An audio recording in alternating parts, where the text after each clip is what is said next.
এবং সুন্দর দিনও আমাদের সকলের সামনে এনে দিয়েছেন।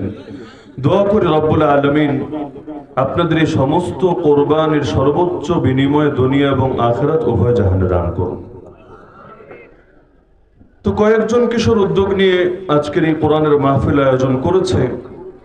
যদিও যতটুকু জানতে পেরেছি প্রচারণা যেমন হওয়া দরকার ছিল তার 1000 ভাগের 1 ভাগও করা সম্ভব হয় নাই। এই কয়েকজন মানুষ এত বড় জিম্মাদারি পালন করা বেশ কঠিনও বটে।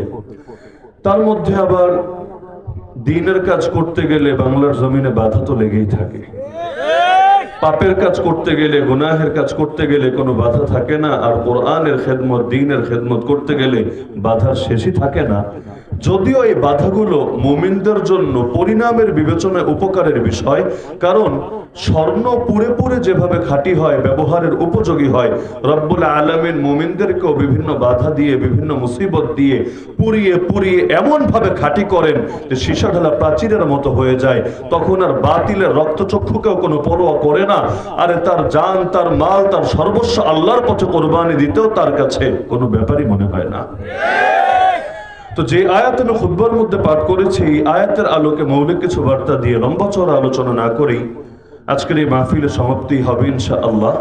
যে আয়াত আমি খুতবার মধ্যে পাঠ করেছি, রব্বুল আলামিন এই আয়াতের মধ্যে রাসূলকে আদেশ দিচ্ছেন, ওয়াকুল জাআল হক ওয়া যাহাকাল বাতিল, আপনি বলে দেন হক এসেছে আর বাতিল দূর হয়েছে। ইন্নাল বাতিলা কানা যাহুকা, নিশ্চয়ই বাতিল দূর হওয়ারই ছিল। আল্লাহ রাসূল সাল্লাল্লাহু আলাইহি ওয়াসাল্লাম যখন মক্কা বিজয় করলেন, যেই মক্কা থেকে তার 8 বছর আগে তাকে চলে যেতে হয়েছিল, চলে যেতে বাধ্য হয়েছিলেন এই মানুষগুলোর জুলুমের কারণে, নির্যাতনের কারণে, নিপীড়নের কারণে। এরপর যখন এসে প্রবেশ করলেন বিশাল এক বাহিনী নিয়ে, যুদ্ধের সম্পূর্ণ প্রস্তুতি ছিল। যদিও কুরাইশদের অন্তরের মধ্যে রব্বুল আলামিন এমন ভয় ঢেলে দিয়েছিলেন, ওদের যুদ্ধ করার মনোবলে ওরা হারিয়ে ফেলেছিল।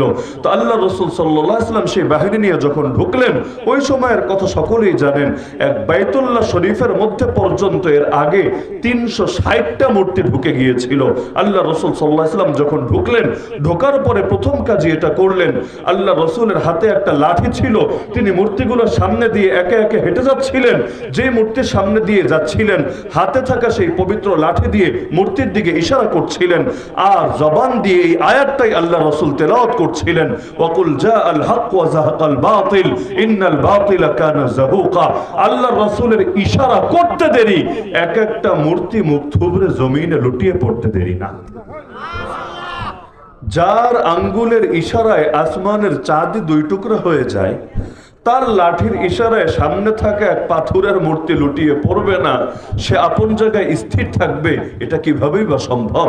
তো আল্লাহ রাসূল সাল্লাল্লাহু আলাইহি ওয়াসাল্লাম ঢুকেই আল্লাহর ঘরকে 3টা জিনিস থেকে পার করলেন। 1 নম্বরে যে মূর্তিগুলো ছিল, মূর্তি সবগুলোকে বিদায় করলেন। বলবেন মূর্তি কেন তিনি বিদায় করলেন? তাহলে কি আমরাও দুনিয়াতে যত মূর্তি আছে, যত উপাসনালয়ে, সব বিদায় করে দেব কি না? না, উপাসনালয়ের মূর্তি উপাসনালয়ের মধ্যে থাকবে, কিন্তু আল্লাহর ঘর মসজিদের মধ্যে এসে মূর্তি ঢুকবে কোন দুঃখে? যে উপাসনালয় বানানো হয়েছে যেই ধর্মের ইবাদতের জন্য, সে তার জায়গায় ইবাদত করুক না, তাকে কে বাধা দিয়েছে? কিন্তু আপনারা যেমন ভারতের দিকেই যদি তাকান, ওই 1450 বছর আগের ইতিহাস লাগবে না, পার্শ্ববর্তী ভারতের দিকেই যদি তাকান, দেখবেন বাবরি মসজিদ নামে কয়েকশো বছর প্রাচীন একটা মসজিদ ছিল। সম্রাট বাবরের জামানায় তার নামের দিকে নিসবত করেই যে মসজিদটা, যে আল্লাহর ঘরটা নির্মাণ করা হয়েছিল। কিন্তু এই জালেমরা, এই ফ্যাসিস্টরা, এক ফ্যাসিস্ট বিদায় হয়েছে, আরেক ফ্যাসিস্টের কোলে গিয়ে উঠেছে। ওই ফ্যাসিস্টরা এই আল্লাহর ঘরটাকে ভেঙে সেখানে মন্দির বানিয়ে একটা দুটো না, মূর্তি ঢুকিয়ে পুরো মূর্তির ঘরে পরিণত করে দিয়েছে। তো যেই জায়গা মসজিদ, ইসলামের ফতোয়া হলো কিয়ামত পর্যন্ত সেটা মসজিদই থাকবে। পৃথিবীর কোনো বাপের বেটার ক্ষমতা নাই মসজিদকে ভিন্ন কিছুতে পরিণত করবে। যা মসজিদ তা মসজিদই, তার জায়গায় মসজিদ ভেঙে মার্কেটও বানানো যাবে না, মসজিদ ভেঙে ভিন্ন কিছু বানানো যাবে না। জমিন থেকে নিয়ে আসমান, এই পুরো এরিয়াটা কিয়ামত পর্যন্ত আল্লাহর তালিকায় মসজিদ হিসাবে লিপিবদ্ধ থাকবে। তো যদিও আগে ছিল বাবরি মসজিদ, ভেঙে নতুন বিল্ডিং বানিয়ে নাম দিয়েছে রাম মন্দির, কিন্তু রাম মন্দিরই নাম দেখ, কৃষ্ণ মন্দিরই নাম দেখ, হনুমান মন্দিরই নাম দেখ, যেই নাম মনে চায় সেই নাম দেখ, সেটা কি নাম দেওয়ার দ্বারাই মন্দির হয়ে গিয়ে গিয়েছে নাকি মসজিদই আছে? তো যদি মসজিদ থাকে তাহলে যেদিনে মুসলমানরা শক্তি পাবে, আজ দুর্বল বলে হয়তো কিছু করতে পারছে না, যেমন আল্লাহ রাসূল সাল্লাল্লাহু আলাইহি ওয়াসাল্লাম যখন তাকে দুর্বল করে রাখা হয়েছিল, সেই সময় কাবা থেকে বাইতুল্লাহ থেকে 360টা মূর্তি বের করা তার পক্ষে সম্ভব হয় নাই। দিলে তো কষ্ট ছিল, দিলে তো ইচ্ছা ছিল, কিন্তু সাধ্য থাকলেও সাধ্য ছিল না। তো যখন সাধ্য এসেছে, একদিনও দেরি করেন নাই, 1 ঘন্টাও দেরি করেন নাই। প্রথম কাজই করেছেন এটা, তাওহীদের জায়গা আল্লাহর ঘরকে মুক্ত করেছেন শিরিক থেকে। তো মুসলমানদের হাতেও যেদিন ক্ষমতা আসবে ইনশাআল্লাহ সুম্মা ইনশাআল্লাহ, এ কথা বলতে কোনো লুকোচুরির কোনো কারণ নাই, কোনো দ্বিধা নাই, কোনো সংকোচ নাই। কেউ যদি মনে করে এই কথা শুনলে নাস্তিকরা আবার ভিন্ন মেসেজ বের করে কিনা, এই কথা শুনলে হলুদ মিডিয়া ভিন্নভাবে আবার রিপোর্ট করে কিনা, আমরা বলবো আরে যারা গালি দেওয়ার তারা চিরকালই গালি দেবে। যারা আল্লাহকে গালি দেয়, রাসূলকে গালি দেয়, তার কাছে সাধারণ উম্মত আর কি। কিন্তু ওরা গালি দেবে বলে মুসলমান হকের কথা আড়াল করবে, এটা কিছুতেই হতে পারে না। গালির ভয় কেন? মুসলমান তো মৃত্যুর ভয়েও হক প্রকাশে দ্বিধা করে না। এখন নয়তো বাংলাদেশে পরিবেশ সুন্দর হয়েছে, প্রত্যেকেই দিলের মধ্যে যত কষ্ট আছে, যত দুঃখ আছে, যত যাতনা আছে সব ঢেলে দিচ্ছে। কিন্তু এই যে বিগত 16.5 বছর সব কথা বলাটা সহজ ছিল না, কারো জন্যই সহজ ছিল না। কিন্তু ওই সময়ও জালিমদের রক্তচক্ষুকে উপেক্ষা করে আল্লাহর দ্বীনের দায়রাকে হকের কথা বলেন নাই। বলার জন্য কেউ 1 বছর, 2 বছর, 3 বছর, কেউ এর চাইতে বেশি 1 যুগ পর্যন্ত জেল খাটেন নাই। এমনকি কেউ তো জেল এত খাটা খেটেছেন, জেল থেকে আর জিন্দাই বের হতে পারেন নাই, ব্যর্থ হয়েছেন, লাশ হয়ে বের হয়েছেন, শহীদ হয়ে বের হয়েছেন। এই দুনিয়াটা স্বাধীনভাবে আর দেখার তৌফিক হয় নাই। তাহলে জালেমের জুলুমের পরোয়া মুসলমানকে কখনোই হক প্রকাশে গাফিল করে না। আল্লাহ রাসূল সাল্লাল্লাহু আলাইহি ওয়াসাল্লাম যখন তায়েফের ময়দানে পাথর খেতে খেতে এতটা রক্তাক্ত হয়ে গিয়েছিলেন, পায়ের জুতো পর্যন্ত পায়ের সঙ্গে লেগে গিয়েছিল, ওই সময়ও আল্লাহ রাসূল আল্লাহকে বলছিলেন, আল্লাহুম্মা ইন লাম ইয়াকুন বিকা গাদাবুন আলাইয়া ফালা উবালি। হে আল্লাহ, আমার উপর যদি আপনার রাগ না থাকে, আপনার অসন্তুষ্টি না থাকে, আপনার ক্রোধ আর ক্ষোভ না থাকে, আমার কোনো কিছুতে কোনো পরোয়া নাই। কে মারলো, কে ধরলো, কে গালি দিল, কে বলে দিল, কে ফুল দিল, কে পাথর ছুড়লো, কোনো কিছুতে কোনো পরোয়া নাই। আমার পরোয়া শুধু একটা, না জানি আপনি নারাজ হয়ে যান আমার উপর। তো রাসূলের কথাই তো উম্মতের কথা। মুসলমানের চিন্তা এটাই, আল্লাহ যাতে নারাজ না হয় আমার উপর, আর আল্লাহ যদি রাজি থাকে আর গোটা দুনিয়া নারাজ হয়ে যায়, কিচ্ছু আসে যায় না। ইব্রাহিম আলাইহিস সালাম একটা সময় এমন গিয়েছিল, তিনি ছিলেন সেরেফ একা, তার পক্ষে তার বাপও না, তার 14 গোষ্ঠীও না, তার বংশের লোকেরাও না, তার জামানার বাদশাও না, তার দেশের কোনো মানুষই না, একা একজন মানুষ। তবুও পিছপা হন নাই, বাতিলের বিরুদ্ধে লড়ে গিয়েছেন। বাহিনী নাই, সামরিক লড়াই লড়েন নাই, কিন্তু নমরুদের সামনে দাঁড়িয়ে ফেস টু ফেস ডিবেট কিন্তু করে গিয়েছেন, রবের পক্ষে যুক্তি দিয়েছেন। নমরুদ পাল্টা যুক্তি দিয়েছে, যুক্তি খণ্ডন করেছেন, অবশেষে যুক্তিতে নমরুদকে ঠিকই হারিয়েছেন। যদিও নমরুদ হক গ্রহণ না করে উল্টো আগুন জ্বালিয়ে অগ্নিকাণ্ডের মধ্যে তাকে নিক্ষেপ করে দিয়েছে। তো রব্বুল আলামিন সে ইব্রাহিম আলাইহিস সালামের এই কথাটা কোরআনে উল্লেখ করে তার ব্যাপারে সনদ দিয়ে দিচ্ছেন, ইন্না ইব্রাহিম কানা উম্মাহ, নিশ্চয়ই ইব্রাহিম একাই ছিল একটা জাতি। একা একজন ব্যক্তি হয়, একা একটা জাতি হয় না।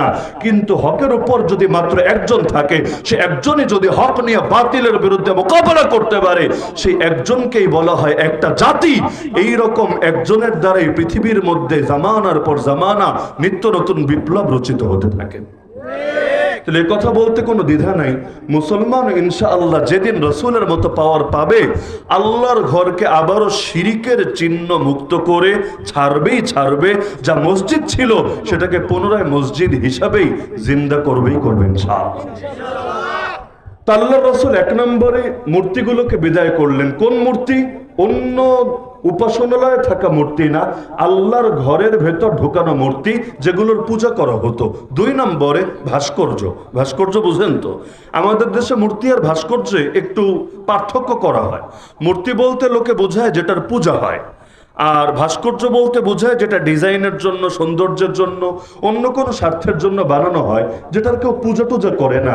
যেমন একজন আব্বাজানের চেহারা দিয়ে গোটা বাংলাদেশ মোটামুটি ভরা আছে, এগুলো আসলে কেউ সেজদা দেওয়ার জন্য, রুকু দেওয়ার জন্য বানানো হয় নাই। বলা হয় ডিজাইনের জন্য বানানো হয়েছে, সৌন্দর্যের জন্য বানানো হয়েছে, চেতনার জন্য বানানো হয়েছে। যদিও এর দ্বারা কতটুকু সৌন্দর্য ফুটেছে আর কতটুকু লস হয়েছে, এর দ্বারা গরিবের সঙ্গে কি তামাশা হয়েছে, অভাবী ঋণগ্রস্ত মানুষের সঙ্গে কি উপহাস হয়েছে, এটা একদিন ইতিহাসে ঠিকই লেখা হবে। তো বাইতুল্লাহর মধ্যে যা ছিল সবগুলো মূর্তি না, কিছু ভাস্কর্য ছিল। আমি আরবি কিতাবের রেফারেন্স নাই দিলাম, বলবেন হুজুর আরবি আমরা দেখে হয়তো পড়তে পারবো না, এজন্য আপনি আরবির নামে চালিয়ে দিচ্ছেন। আপনারা ইসলামিক ফাউন্ডেশন থেকে একটা বই আছে, বের হয়েছে অনেক বছর আগে। এখন তো ইসলামিক ফাউন্ডেশন থেকে আব্বাজানের জীবনী ছাড়া তেমন কিছুই পাওয়া যায় না। বাকি আগের সংকলনগুলো কিছু ফটোকপি অথবা পিডিএফ এগুলো খুঁজলে পাবেন। সিরাত বিশ্বকোষ হয়তো অনেকে দেখেছেন, অনেক মসজিদেও থাকে, সিরাত বিশ্বকোষ। ওখানে আপনারাই 8ম হিজরির মক্কা বিজয়ের ঘটনাটা দেখবেন। পুরোটা বাংলা বই, ইংলিশও না, উর্দুও না, ফার্সিও না, আরবিও না, সবাই পড়তে পারবেন। ওই সিরাত বিশ্বকোষ ঘাটলি দেখবেন স্পষ্ট লেখা আছে যে আল্লাহর রসুল সেদিন যা কিছু ভেঙেছেন, বিদায় করেছেন, নিশ্চিহ্ন করেছেন, এর মধ্যে কবুতরের একটা ভাস্কর্য ছিল, যেটার পূজা কেউ করতো না, কোনো একটা লোকও এর পূজা করতো না, তবে সৌন্দর্যের জন্য বানানো হয়েছিল। কিন্তু আল্লাহ রাসূল সেটাকেও রাখেন নাই, মূর্তিগুলোকেও বিদায় করলেন, ভাস্কর্যকেও বিদায় করলেন। শুধু তাই না, সেখানে কিছু ছবি ছিল, দেয়ালের মধ্যে দেয়াল খোদাই করে ছবিগুলো আঁকা হয়েছিল। কার কার ছবি? ইতিহাসে এমনও আছে জাতির পিতা ইব্রাহিম আলাইহিস সালামের ছবি, তার পুত্র ইসমাইল আলাইহিস সালামের ছবি, এরকম মহান মনীষীদের ছবি পর্যন্ত দেয়ালের মধ্যে আঁকা হয়েছিল। আল্লাহ রাসূল সাহাবীদেরকে বললেন, তোমরা কিছু দিয়ে প্রলেপ দিয়ে এটাকে ঢেকে দাও, যাতে করে আর বোঝা না যায় নাক কি চোখ কি, মানে এটা দেয়াল তো আর চাইলে ভেঙে গড়িয়ে দেওয়া যাচ্ছে না, কিন্তু প্রলেপ দিয়ে এটাকে আড়াল করে দাও, আবৃত করে দাও। তাহলে 3 জিনিসই রাসূল বিদায় করলেন। 1 নম্বরে মূর্তি, যেগুলোর পূজা হয়। 2 নম্বরে ভাস্কর্য, যেগুলোর পূজা হয় না, তবে এগুলো দিয়ে চেতনা প্রকাশ করা যায় বা সৌন্দর্য বর্ধন করা যায়। আর 3 নম্বর হলো ছবি, এমনকি সেই ছবি তার পিতারই ছবি আর একজন নবীরই ছবি। আল্লাহ রাসূল সেটাকে পর্যন্ত সহ্য করলেন না, সেটাকে পর্যন্ত আড়াল করে দিলেন। এমনকি হাদিসের মধ্যে জানিয়ে দিলেন, যেই ঘরে ছবি থাকবে অথবা কুকুর থাকবে, ওই ঘরে রহমতের ফেরেশতা প্রবেশ করবে না। কোন ফেরেশতা প্রবেশ করবে না, এটা আবার ভুল অনুবাদ। যদি বলেন কোন ফেরেশতা প্রবেশ করবে না, তাহলে আজরাইল প্রবেশ করবে কিভাবে? এক বিধর্মী লোকের গল্প আছে, কাসেম নানুতুবি রহমাতুল্লাহ আলাইহি, দারুল উলুম দেওবন্দের প্রতিষ্ঠাতা ছিলেন যিনি, 6 জনের অন্যতম। তার কাছে আসলো এক হিন্দু লোক, হাতে একটা কুকুর, মানে কুকুরের রশি, তার হাতে কুকুরটা বাঁধা, এ অবস্থায় নিয়ে এসেছে। এসে কথা প্রসঙ্গে তাকে বলছে যে হুজুর, একটা মজার ব্যাপার কি জানেন? আমি আপনাদের হুজুরদের মুখে একটা গল্প শুনেছি। কি গল্প? যে যেই ঘরে ছবি থাকে, মূর্তি থাকে, ওই ঘরে ফেরেশতা যায় না, আর যেখানে কুত্তা থাকে, কুকুর থাকে, সেখানেও ফেরেশতা যায় না। আর আমার ঘরে, আমি যেহেতু হিন্দু মানুষ, আমার ঘরের মধ্যে মূর্তি তো থাকেই, ছবি তো থাকেই, আর বাইরে যখন বের হই মূর্তি নিয়ে নিয়ে তো আর ঘুরতে পারি না, এজন্য কুত্তা নিয়ে নিয়ে ঘুরি। কিসের জন্য জানেন? যাতে করে ফেরেশতা আর না আসে আমার কাছে, আর আমার জানটাও কবজ করতে না পারে কোনোভাবে। এখন দলিল দিচ্ছে যে আপনাদের হুজুরদের মুখেই শুনেছি, আপনারাই হাদিস বলেছেন যে যেই ঘরে ছবি থাকে, কুকুর থাকে, ওই ঘরে ফেরেশতা যায় না। আমার ঘরে আছে, তার মানে ফেরেশতা আসবে না, না আসলে মরবো কিভাবে আমি? তার মানে আমি অমর হয়ে থাকবো। এখন যদি দেখা যায় আমি মরি, তাহলে বোঝা যাবে আপনাদের ধর্ম ভুল, আপনাদের ধর্মের হাদিস ভুল। আর যদি দেখা যায় আমি বেঁচে আছি, তাহলে তো বেঁচেই থাকলাম, সেই ক্ষেত্রে আর আমার তো টেনশনের কোনো বিষয়ই থাকলো না। এবার কাসেম নানুতুবি রহমাতুল্লাহ আলাইহি তাকে বুঝালেন। সবাইকে দলিল দিয়ে বুঝালে কাজ হয় না। কিছু মানুষ দলিলের চাইতে যুক্তি ভালো বোঝে, তাদের কাছে দলিলের 2 পয়সাও দাম নাই। বাংলাদেশে নাস্তিক বেঈমান যেগুলো আছে, ওদেরকে আয়াতের পর আয়াত, হাদিসের পর হাদিস শুনিয়ে দেন, কোনো লাভ নাই। তো যুক্তি একটা দিলে যদি কোনো পাল্টা কাউন্টার দিতে না পারে, দেখবেন ঠিকই চুপ হতে বাধ্য হয়েছে। মানে যুক্তি পূজারি ঠিকই হয়েছে, কোরআন সুন্নাহর অনুসরণকারী আর হতে পারে নাই। তো কাসেম নানুতুবি রহমাতুল্লাহ আলাইহি তাকে যুক্তি দিয়ে বুঝালেন, আচ্ছা তুমি বলো তো, তোমার এলাকায় কুত্তা মরে নাকি মরে না? বললো হ্যাঁ, কুত্তা তো মরে, অবশ্যই মরে, রাস্তাঘাটেও মরে, এমনিও মরে। কুকুরের মরণ তো কম হয় না, প্রচুর পরিমাণে হয়। তাহলে গরু জন্ম নেয় কয়টা আর কুত্তা জন্ম নেয় কয়টা করে? অথচ দেশটা যেই পরিমাণ কুত্তা জন্ম নেয়, ওই পরিমাণ কুত্তা টিকে থাকলে এতদিনে দেশটা কুত্তান্বিত হয়ে যাওয়ার অবস্থা হতো। কিন্তু যেই হারে গরু পাবেন, ওই হারে কুত্তা কিন্তু পাওয়া যায় না। কেন? কারণ জন্মও হয় অনেক, মৃত্যুও হয় অনেক। তো তিনি বললেন কুকুর মরে কিনা? বললো হ্যাঁ, অবশ্যই মরে। তিনি বললেন কে মারে? বললো ফেরেশতা এসেই তো মারে, জান কবজ করে। বললেন জবাব তো সহজ, তার মানে মুমিনদের জান কবজ করে যেই ফেরেশতা, ওরকম ফেরেশতা তোমার কাছে যাবে না, কিন্তু কুত্তার জান কবজ করে যেই ফেরেশতা, ওই ফেরেশতা ঠিকই যাবে, কারণ তোমার সঙ্গে থাকে সর্বদা কুত্তা। তো এই কথা বলার পর তার তো আর বলার কোনো কিছু নাই। তো বলছিলাম যে আল্লাহ রসুল সাল্লাল্লাহু আলাইহি সাল্লাম তিনটা জিনিস দূর করে দিলেন। কেন? হক আর বাতিল কখনো একসঙ্গে মিলেমিশে চলতে পারে না। আলো এবং অন্ধকার, পাক এবং নাপাক যেমন একসঙ্গে মিলেমিশে চলে না। এখন এই যে আলোগুলো জ্বালিয়ে দিলেন, অন্ধকার দূর হয়ে গেল। এই মুহূর্তে যদি জেনারেটর বন্ধ হয়ে যায়, যেমন 1 ঘন্টা আগে বন্ধ হয়ে গিয়েছিল, দেখবেন মুহূর্তের মধ্যে অন্ধকার চলে এসেছে। দাওয়াতও দেওয়া লাগে নাই, হেলিকপ্টারও ভাড়া করা লাগে নাই, ইনভাইটও করা লাগে নাই, কিচ্ছু না, এমনি চলে এসেছে। আলো জ্বালিয়ে দেন, ওকে পিটিয়ে বিদায় করতে হবে না, সিগন্যাল দিতে হবে না, বাঁশি দিতে হবে না। যেই মাত্র আলো জ্বলে যাবে, অন্ধকার এমনি বিদায় হবে। আরবিতে বলে ইস্তিমাউ দিদ্দাইনি মুহাল, দুই বিপরীত জিনিস একসঙ্গে একত্রিত হওয়া অসম্ভব, হয়তো এটা না হলে ওটা। যেমন একটা শব্দ বাংলাদেশে খুব চলে, নিরপেক্ষতা। এটাকে ধর্মের সঙ্গে লাগিয়ে বলে ধর্ম নিরপেক্ষতা। এটাকে কেন্দ্র করে আবার একটা মতবাদও গড়ে উঠেছে, ধর্ম নিরপেক্ষতাবাদ। শোনেন নাই জীবনে? শোনেন নাই জীবনে? এটা হলো সেকুলারিজমের বাংলা অনুবাদ করে। ইংলিশে সেকুলারিজম, বাংলায় বলে ধর্ম নিরপেক্ষতাবাদ। যেই বলদে অনুবাদ করেছে, ও না বাংলা পারে না ইংলিশ পারে। কারণ আমি চ্যালেঞ্জ করে বলতে পারবো, সেকুলারিজম শব্দের যথার্থ অনুবাদ ধর্মনিরপেক্ষতাবাদ হয় না। ওই অনুবাদকের মাথায় একটু লুজ কানেকশন ছিল, এজন্য তার আবেগ কাজ করেছে, বিবেক ঠিকভাবে কাজ করে নাই, বলার সময় একটা বলে দিয়েছে। তো সঠিক অনুবাদ বাদ দেন। এই যে ধর্মনিরপেক্ষতাবাদ বলতে কি বোঝায় জানেন? যে আমরা রাজনীতি, অর্থনীতি, বিচার আচার, আইন কানুন, শিক্ষা দীক্ষা, সভ্যতা, সংস্কৃতি আরো ইত্যাদি ইত্যাদি ইত্যাদি ক্ষেত্রে কোনো ধর্মকে টানবো না, না ইসলাম ধর্ম, না হিন্দু ধর্ম, না খ্রিস্ট ধর্ম, না বৌদ্ধ ধর্ম। তাহলে চালাবো কিভাবে? বলে আমাদের একটা আকল আছে না, একটা নফস আছে না, আর প্রত্যেকের সঙ্গে শয়তান আছে না। শয়তান যা বলবে নফস শুনবে, নফস সেটা আকলকে সিগন্যাল দিবে, আকল বসে বসে বাস্তবায়ন করবে। যেমন ধর্ম যদি টানে, তাহলে পতিতালয়গুলোতে তালা লাগাতে হবে, নাকি লাগবে না? ইসলামে পতিতালয় হালাল না হারাম? আচ্ছা ইসলাম রাখেন, কোন ধর্ম দিয়া পতিতালয়গুলোর বৈধতা দিতে পারবেন আমাকে বলেন? এটা তো এমনই এক নিকৃষ্ট কাজ, যে কোনো ধর্মই এটার বিপক্ষে বলবেই বলবে। ধর্ম যদি টানে, দেশের মধ্যে পতিতালয় কি আর চলবে? আরে বলেন না, চলবে? আচ্ছা পতিতালয় খোলা থাকলে বৈজ্ঞানিক দৃষ্টিকোণ, ধর্ম রাখেন, বিজ্ঞানের দৃষ্টিকোণ থেকে দেশের কি কি ফায়দা একটু বয়ান করেন দেখি, একটু ব্যাখ্যা করেন দেখি। এমনকি অর্থনৈতিকভাবে কি ফায়দা যদি দেখায় না, হুজুর প্রতি রাত্রি কিছু ইনকাম টিনকাম হয় তো, আবার এখানে মদ জুয়া চলে, এগুলো থেকেও কিছু টাকা পয়সা আসে তো। হ্যাঁ আসে, সত্য। তো যেই পরিমাণ আসে তার চাইতে বেশি যায়, মানে কিছু পয়সা আসে, কিন্তু নৈতিকতা এবং চারিত্রিক কলঙ্ক এর চাইতে 1000 গুণ বেশি ঘটে। তো লাভ যদি হয় 1%, লস যদি হয় 10%, ওই লাভ দিয়ে মানুষ করবেটা কি? তাহলে পতিতালয় কোন দৃষ্টিকোণ থেকে উপকারী না। খুলে রেখেছে কেন? কারণ ধর্মকে তো আগেই সাইড করেছে। ইসলাম থাকবে মসজিদে মাদ্রাসায়, হিন্দু ধর্ম থাকবে পূজা মণ্ডপে আর তার ধর্মীয় উপাসনালয় ইত্যাদি ইত্যাদি, সব থাকবে সব জায়গায়।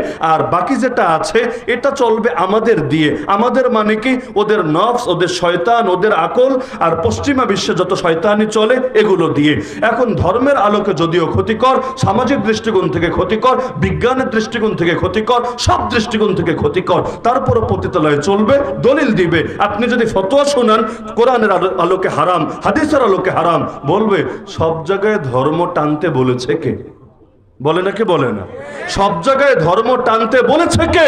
তার মানে ধর্ম কিছু জায়গায় টানা যাবে, কিছু জায়গায় টানা যাবে না। তো যে জায়গায় ধর্ম টানলাম মানে সেখানে আল্লাহ এবং তার রসুলকে টানলাম। যে জায়গায় ধর্ম টানলাম না, তার মানে সেখানে নফস আর শয়তানরে টানলাম। মাঝামাঝি তো কিছু হয় না। আরে নিরপেক্ষতা আবার কি জিনিস? হয়তো পুরুষ নয়তো মহিলা, নিরপেক্ষ আবার কি? বুঝেন নাই? নিরপেক্ষ মানে কি, যে এটাও না ওটাও না, এটাও না ওটাও না, তাহলে এটা আবার কোন হালুয়া? হয়তো তুমি হকের পক্ষে, না হলে তুমি বাতিলের পক্ষে। হকেরও পক্ষে না, বাতিলেরও পক্ষে না, এটাকেই তো বলা যায় নিরপেক্ষ। আসলে এই নিরপেক্ষ শব্দটা একটা ভণ্ডামি ছাড়া কিছু না। যে হকের পক্ষে না, সেই বাতিলের পক্ষে। এজন্য যে মুমিন না, ওই কাফের। এখন যদি মুনাফিক হয়, মুনাফিক মানে উপরে উপরে কালেমা তো পড়ে, ভিতরে ভিতরে কুফর লালন করে, ও আসলে মুমিন না, ও আসলে নিকৃষ্ট কাফেরই বটে।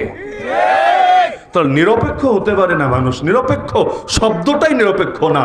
যে নিজেকে নিরপেক্ষ দাবি করবে ও মূলত শয়তানের পক্ষে, তবে বলার সৎসাহস রাখে না।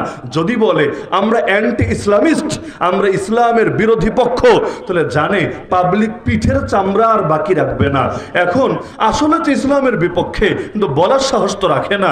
এজন্য দেখবেন বিভিন্ন সময় ইসলামের সাইনবোর্ডগুলো ব্যবহার করে। কেউ নির্বাচন আসলে ডায়লগ মারে, দেশ চলবে মদিনা সনদ দিয়ে। কি বলে না, কি বলেন? শুনতে তো কি মজা লাগে। মক্কা মদিনা মুসলমানদের আবেগের জায়গা। অনেকে আছে জীবনে কখনো যেতেও পারে নাই, তবুও মক্কা মদিনা নামগুলো শুনলে আবেগ ধরে রাখতে পারে না। তো যদি শুনে দেশ চলবে মদিনা সনদ দিয়ে, দিল্লির সনদ দিয়ে না, ওয়াশিংটনের সনদ দিয়ে না, মস্কোর সনদ দিয়ে না, বেইজিং এর সনদ দিয়ে না, কার না ভালো লাগে? কিন্তু উপরে যদি শিরোনাম থাকে মদিনা সনদ, কিন্তু আসলে হয় দিল্লির দাদাজানের সনদ, তাহলে অবস্থাটা কেমন হবে? কি কষ্ট পাচ্ছেন নাকি?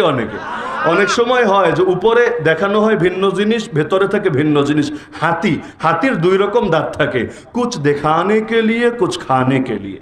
কিছু আছে বড় বড়, উপরে বিশাল বিশাল, কিন্তু এগুলো জাস্ট ফর শো। এটা দেখায়, এটা দিয়ে খায় না। আর যেটা খায় ওটা লুকিয়ে রাখে, এটা আর বাইরে দেখায় না। তার মানে দেখানোর জন্য আলাদা আর খাওয়ার জন্য আলাদা। কিছু মানুষের দরদ আর দরদ আর দরদ, চোখ দিয়ে পানি পরে পরে, নাক দিয়েও অল টাইম পানি পড়তে থাকে। কোনো একটা কষ্টের জিনিস দেখলেই নাক দিয়ে খালি মুছতেই থাকে। আয় রে মেট্রো রেল, হায় হায় বাবাজি, কি হবে এই মেট্রো রেল? কবে তুমি আহত থেকে সুস্থ হবা? কিভাবে তোমার ট্রিটমেন্ট করা যাবে? এটা হবে ওটা হবে, কত দুঃখ আর কত দুঃখ। এমনকি বলতে থাকে স্বজন হারানোর বেদনা আমাদের চাইতে আর কে ভালো বোঝে। কিন্তু আমরা যখন কারাগারে পড়ে থাকি, আমাদের স্বজনদের চোখ থেকেও যে পানি ঝরে, আমাদের স্বজনরাও যে শোক সইতে না পেরে অনেক সময় মৃত্যুর কোলে পর্যন্ত ঢলে পড়ে। যাদেরকে ক্রস ফায়ার দিয়েছে, যাদেরকে আয়না ঘরে ভরে রেখেছে, যাদেরকে গুম করে রেখেছে, এদেরও যে স্বজন আছে, এগুলোই শয়তানদেরকে গিয়ে কে বোঝাবে? তাহলে অনেক সময় উপরে সুন্দর সুন্দর ব্যানার থাকে, কিন্তু ভিতরে পুরাই পচা দুর্গন্ধযুক্ত জিনিস থাকে। আমার নবী বলেছেন আরো 1450 বছর আগে, কেয়ামতের আগে মানুষ কুকর্ম ঠিকই করবে, নামটা খালি চেঞ্জ করে দেবে। নবী বলেন ইউসাম্মুনাহা বিগাইরি ইসমিহা, মদ খাবে, তবে মদ বলে খাবে না, মদকে ভিন্ন নামে ডাকবে। কি নাম? এই যুগে বলে না ছেলেটা মদখোর, শুনলেই তো খারাপ লাগে। ছেলেটা একটু ড্রিঙ্কস করে, শুনলে মজাই তো লাগে। আর ও একটা সুদখোর, শুনলে কেমন লাগে? হালকা পাতলা ইন্টারেস্টের সাথে জড়িত আছে, শুনলে তো ভালোই লাগে। আরে ও হলো বেশ্যার সাথে ঘোরে, পতিতার সাথে ঘোরে, ও হলো জিনায় লিপ্ত আছে, শুনলে তো পুরাই একটা খারাপ খারাপ ফিল হতে থাকে। যদি বলে না ছেলেটা ভালো, তবে একটু জাস্ট ফ্রেন্ড, গার্লফ্রেন্ড, এই ফ্রেন্ড সেই ফ্রেন্ড আছে, তাহলে একটু স্মার্টনেস উঠে আসতে থাকে শব্দের মাঝে। তো নবী ভবিষ্যৎবাণী করেছেন কিয়ামতের আগে অবস্থা এমন হবে, আকাম ঠিকই চলবে, শিরোনামটা চেঞ্জ হবে। এই যুগে দেখেন না নবীকে গালি দেয় একদল লোক, আরে দেয় নাকি দেয় না? দেয় নাকি দেয় না? নাম দিয়েছে বাক স্বাধীনতা, কথার স্বাধীনতা। আরে এটা আবার কেমন কথার স্বাধীনতা যে তোর মুখের কোনো লাগামই থাকবে না? তোর সামনে কেউ যদি তোর মাকে গালি দেয়, তুই কি সেটাকে কথার স্বাধীনতা বলে মেনে নিবি? কেউ যদি তোর সামনে তোর নেতা নেত্রীকে গালি দেয়, তুই কি সেটাকে কথার স্বাধীনতা বলে মেনে নিবি? তো যা নিজের ব্যাপারে মানিস না, আল্লাহ এবং তার রাসূলের ব্যাপারে তা মানাতে আসিস কোন দুঃখে? এমনকি যুক্তি তো হওয়া দরকার যে পেলে সবাই পাক, না পেলে কেউ পাবে না। তোর মুখে যদি কোনো লাগাম নাই থাকে, আর এটাই যদি স্বাধীনতার দাবি হয়ে থাকে, তাহলে আর একজনের হাতে লাগাম থাকবে কোন দুঃখে? তোর মুখের স্বাধীনতার যদি দাবি হয় আল্লাহ নবীকে গালিগালাজ করা, মুসলমানের হাতেরও স্বাধীনতা হওয়া উচিত তোর মতো শয়তানকে জাহান্নামের চৌরাস্তায় পৌঁছে দিয়ে আসা। লাগাম লাগালে সবাই লাগাক, না লাগালে কেউ লাগাবে না, কিন্তু কেউ পাবে আর কেউ পাবে না, তা হবে না, তা হবে না। তুই তোর জিহ্বায় লাগাম লাগিয়ে রাখ, মুসলমান হাতেও লাগাম রাখবে। কিন্তু তোর জিহ্বায় যদি লাগাম না থাকে, মুসলমানের হাতেও লাগাম থাকবে না। আল্লাহ রসুলের জামানায় এক অন্ধ সাহাবী ছিলেন। অন্ধ বোঝেন তো, চোখে খুব ভালো দেখেন, তাই না? দেখেন না। সেই সাহাবীর একটা দাসী ছিল। সেই দাসীটা তার সব ধরনের খেদমত আঞ্জাম দিত। তো এটা তো আপনারা ভালোই বোঝেন, কেউ যদি অন্ধ হয় স্বাভাবিকভাবে সে পরনির্ভরশীল থাকবে, তার কাজগুলো সে করতে পারবে না, অন্যের উপর মুখাপেক্ষী হতে হবে। তো সেই দাসীটাই তার সব কাজ করে দিত, এবং তিনিও সেই দাসীটাকে অত্যন্ত মহব্বত করতেন। সেই দাসীটাকে আল্লাহ একটা যোগ্যতা দিয়েছিলেন। সেই যোগ্যতা হলো কাব্য প্রতিভা, সাহিত্যের যোগ্যতা। কিন্তু এই পাপিষ্ঠা এই যোগ্যতাটাকে ভালো কাজে না লাগিয়ে মন্দ কাজে লাগালো। সে আল্লাহ নবীকে কবিতা দিয়ে দিয়ে বিভিন্নভাবে কটূক্তি করতে শুরু করলো। এক পর্যায়ে তার মনিবের কানেও এটা আসলো যে তার অধীনে থাকা দাসী আল্লাহ নবীর সামনে বেয়াদবি করে, কবিতা বলে বলে নবীকে ব্যঙ্গ করে, বিদ্রুপ করে, কটূক্তি করে, ক্রিটিসাইজ করে। সে সতর্ক করে দিল, খবরদার দাসী, আল্লাহ নবীর ব্যাপারে আমি কিন্তু কোনো আপোষ করব না।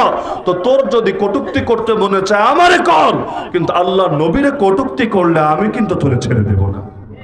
ভেবেছে মনিব তো আমারে জান প্রাণ দিয়ে মহব্বত করে, আর নারীর প্রতি মহব্বত তো একটু বেশিই থাকবে, স্বাভাবিকই বটে। সে ভেবেছে কি আর বলবে, হয়তো ধমক দিবে, না হলে ধরে একটু পিটাবে, মারবে, এর চাইতে আর বেশি কি হবে।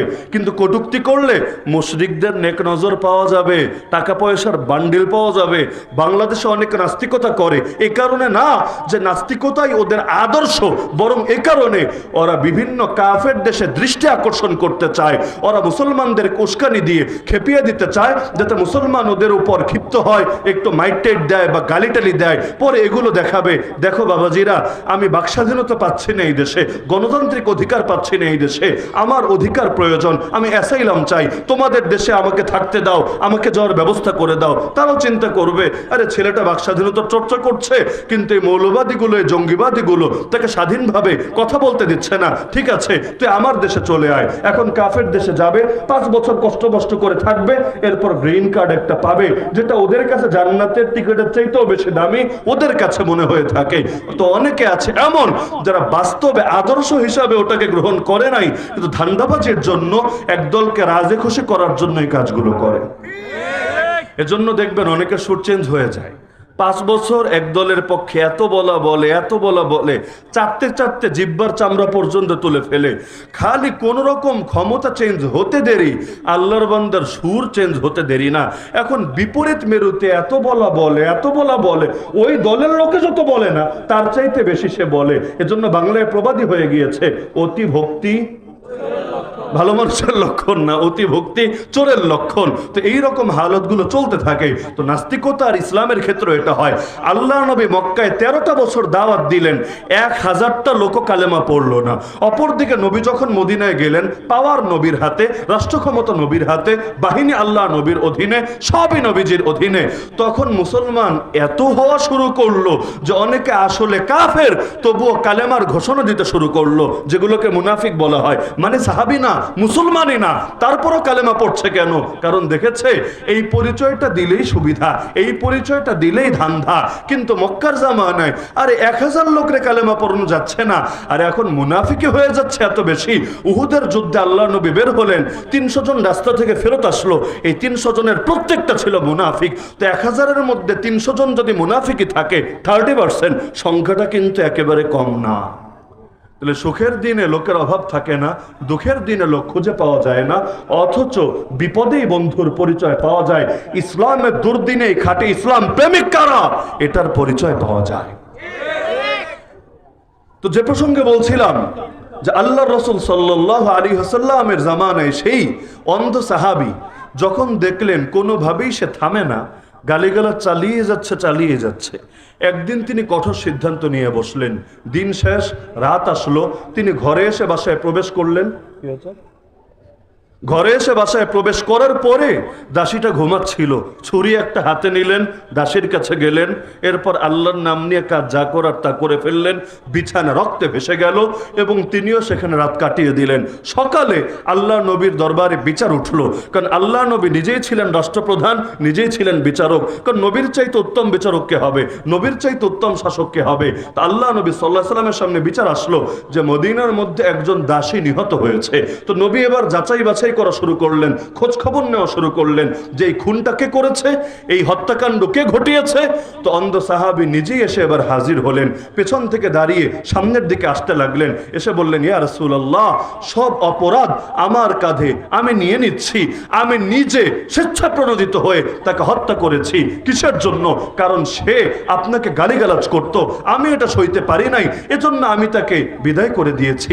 এখন আপনি যদি আমাকে মৃত্যুদণ্ড দেন আমার কোনো আপত্তি নাই, কোনো আফসোস নাই। আপনার ইজ্জত বাঁচানোর জন্য আমার একজন কেন 100 জন কোরবান করতেও কোনো দ্বিধা নাই। তো তিনি মানসিক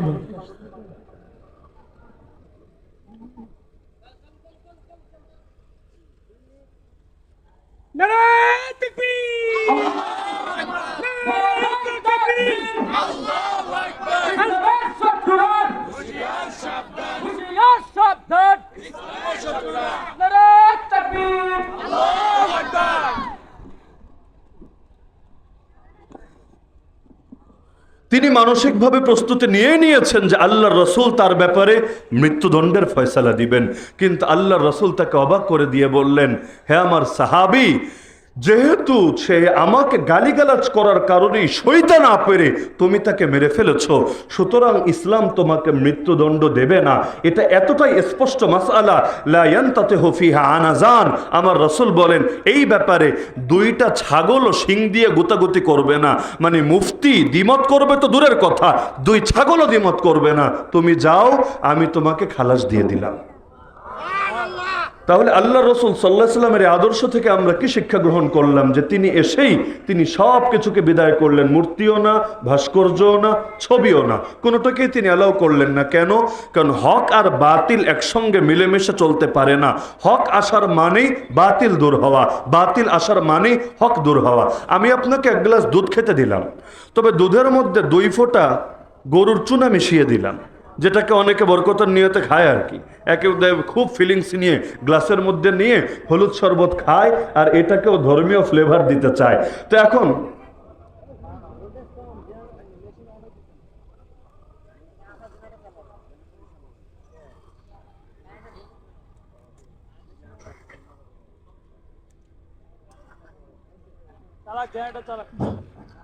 এখন আপনাকে যদি উত্তম এবং পবিত্র দুধের সঙ্গে 1-2 ফোঁটা চুনা মিশিয়ে দেওয়া হয়, আপনি খাবেন জীবনে? কেন? কারণ আপনিও জানেন যে ভালো আর মন্দ যখন মিশ্রিত হয়ে গিয়েছে, হুকুম কিন্তু ভালোর উপর যাবে না, হুকুম কিন্তু মন্দটার উপরেই যাবে। বাংলাদেশে যাদেরকে মৃত্যুদণ্ড দেওয়া হয়, কেন? হয়তো সে খুন করেছে, ধর্ষণ করেছে, অথবা বড় কোনো অপরাধ করেছে। আচ্ছা, ওদের জীবন খুঁজলে, এই অপরাধীদের জীবন খুঁজলে ভালো অনেক গুণকে পাওয়া যাবে না? আমরা যেহেতু 1 বছর জেলখানায় কাটিয়ে এসেছি 2021 থেকে 2022, সে গণগ্রেফতারের সময়টাতে, সেখানে তো সব ক্যাটাগরির লোক চোখের সামনে দেখেছি। খুনি বলেন, ধর্ষক বলেন, বড় বড় ডন বলেন, সবই দেখে এসেছি। তো এটাই তো বাস্তব কথা যে এদের অনেকের ব্যাপারে শুনলে বিশ্বাসও হতো না যে এই মানুষটাই বাইরে খুন করেছে, এই মানুষটাই বাইরে ধর্ষণ করেছে, কারণ তার মধ্যে এত এত ভালো গুণ আছে যে এটার সঙ্গে ওই খারাপ জিনিসটা কল্পনায় আসতে চায় না, বিশ্বাসও হতে চায় না। তো একজন মানুষের মধ্যে যদি 100টা ভালো গুণ থাকে, কিন্তু একটা খুবই খারাপ গুণ, যে সে খুনি, সে ধর্ষক, সে এটা, সে সেটা, তাহলে আপনারা কি ভালো গুণের কথাটা বলেন না খারাপ দোষের কথাটা বলেন? কেন? কারণ ভালো আর মন্দ যখন মিশ্রিত হয়, নজর কিন্তু ভালোটার দিকে না, খারাপটার দিকে যায়। সাদা পাঞ্জাবি বা সাদা কাপড় যারা পরেন, যদি আপনার কাপড়ের মধ্যে কোনো একটা দাগ লেগে যায়, যে গরু গোশত দিয়ে ভাত খেয়েছেন, হলুদ লেগে গিয়েছে, দেখবেন আপনার দিকে কেউ তাকালেও নজরটা কিন্তু কিভাবে ওই দাগের দিকে আগে চলে যাচ্ছে। আমার মনে পড়ে, এখন সে ছোট ছিলাম ওই সময়, একদিন ঈদের দিন, রমাদানের ঈদ যেটা ঈদুল ফিত্র, ঈদুল ফিত্রের দিন আমাদের মসজিদে একটা তাবলিগ জামাত ছিল। তো ঈদের নামাজ পড়ে আসছিলাম, হঠাৎ করে তাবলিগ জামাতের কয়েকজন আমাকে বলল যে শাহজালাল মাজার তো এখানে কাছেই, চলো মাজারটা একটু ঘুরে আসি। তা আমরা তো চিনি না, তুমি তো স্থানীয়, যেহেতু আমার বাড়ি এখানে কাছে, তাহলে চলো একটু আমাদেরকে ঘুরে নিয়ে আসো। তা আমার ইচ্ছা হচ্ছিল না যে ঈদের দিন এখন আবার যাব এখানে যেতে। আর দূরের মানুষের জন্য জায়গাগুলো আকর্ষণীয় থাকে, যাদের ঘরবাড়ি সেখানে তাদের জন্য সেটা আলাদা আকর্ষণ থাকে না।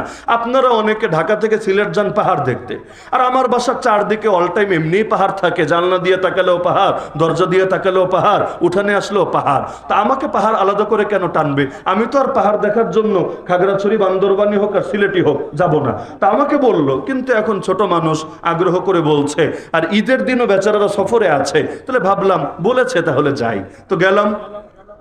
এখন শাহজালাল মাজারের ভেতরে ঢুকবো, একজনকে দায়িত্ব দিলাম যে সবাই যদি একসাথে চলে যায় জুতার কি হবে, জুতা নিয়ে ভেতরে প্রবেশ করা যাবে না। তাহলে একজনকে দায়িত্ব দিলাম এক জায়গায় জুতা রেখে যে আপনি এখানে একটু থাকেন, সর্বোচ্চ 5 মিনিটের মধ্যে আমরা ঘুরে দেখে আসছি। এরপর আরেকজন দাঁড়াবে, আপনি গিয়ে দেখে আসেন, জুতাটাও নিরাপদে থাকলো আর সফরও দেখাও সবার হয়ে গেল। ঈদের দিন নতুন জামা, নতুন নতুন জুতা নিয়ে গেলাম। আর তারা যেহেতু সফরে ছিল, তাদের আমি ছাড়া সেখানে কারো আর নতুন জুতা ছিল না, কেউ স্যান্ডেল বা কেউ হলো ওই অল্প দামের স্পঞ্জ, এগুলো পরেই তারা চলে গিয়েছে। তো এখন আমরা যখন ভিতরে দাঁড়িয়ে দাঁড়িয়ে মাজার দেখছি, হঠাৎ করে দেখে সেই আল্লাহর বান্দা এসে হাজির হয়ে গেছে। এখন আমার মাথায় চিন্তায় আসলো, ভাই আপনাকে না বলেছিলাম জুতাগুলো একটু বাইরে দেখতে, আপনিও চলে আসলেন। বললো, আরে মাজারের মধ্যে কেউ কি এসে চুরি করবে? আমার তো মাথায় এবার আসমান ভেঙে পড়লো, কারণ আমার তো জানা আছে যে এখানে কি চলে না চলে। তাড়াতাড়ি করে আসলাম বাইরে, এসে দেখে সবগুলো জুতা ঠিকই আছে, একটা জুতা হাওয়া হয়ে গেছে, সেই জুতাটা হলো আমার জুতা। এখন ঈদের দিন কেমন একটা কষ্ট লাগে। আর শাহজালাল মাজার থেকে বাসায় যেতে 6 কিলো পথ আমাকে অতিক্রম করতে হবে। তো এখন এই 6 কিলো খালি পায়ে কিভাবে যাব? কারণ ঈদের দিন দোকান পাবো কোথায়? দোকান পেলে 100 টাকা দিয়ে নয়তো একটা স্যান্ডেল নেওয়া যাবে, কিন্তু ঈদের দিন আর ঈদের নামাজের পর কেউ কে দোকান খুলে বসে থাকে নাকি এগুলো? এখন কি হবে?